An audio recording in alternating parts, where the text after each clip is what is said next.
तो अभी तक तो चेतना बाहर की तरफ थी। जब शिव योग की साधना कराऊंगा चेतना अंदर की तरफ जाएगी। पहले तो बाहर मंदिर भागते थे, जगह जगह खोजते थे और पता ही नहीं भगवान क्या चीज है। जाते थे कि चले जाएंगे, मंगलवार को जाएंगे ये फायदा होगा, सोमवार को जाएंगे ये फायदा होगा, शुक्रवार को जाएंगे ये फायदा होगा। फायदे के लिए जाते हो कि नहीं जाते? बोलो, सच्ची बोलो कि नहीं? यस और नो? फायदा। क्योंकि जब नवरात्रे होते हैं तो अंबा जी के यहाँ लाइनें लगी होती है और फिर लीन सीजन भी होता है जहां कोई भी नहीं होता, क्योंकि वो टाइम में पता है सबको फायदा होगा, बाकी में कोई फायदा नहीं, जाने की जरूरत नहीं।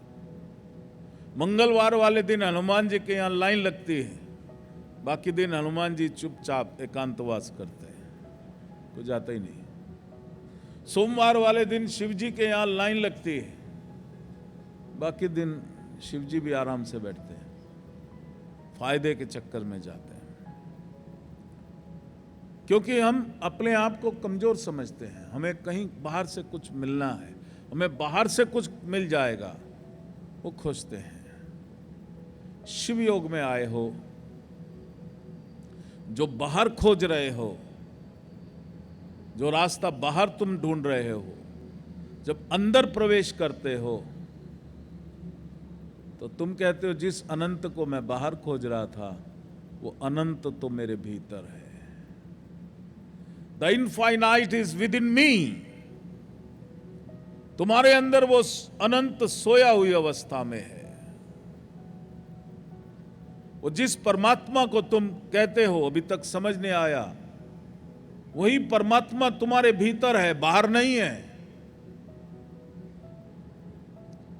इसलिए शिव योग में तुम किसी भी भगवान को मानो,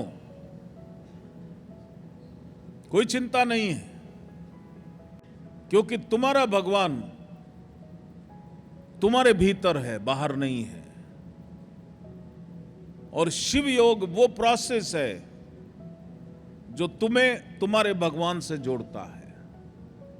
तो कोई भी आ सकता है शिव योग में अगर वो अपने परमात्मा को खोज रहा है, क्योंकि वो अनंत तुम्हारे भीतर है। तो शिव योग is a process of merging with infinite, और कुछ समय के बाद शिव योग is a process of emerging infinite.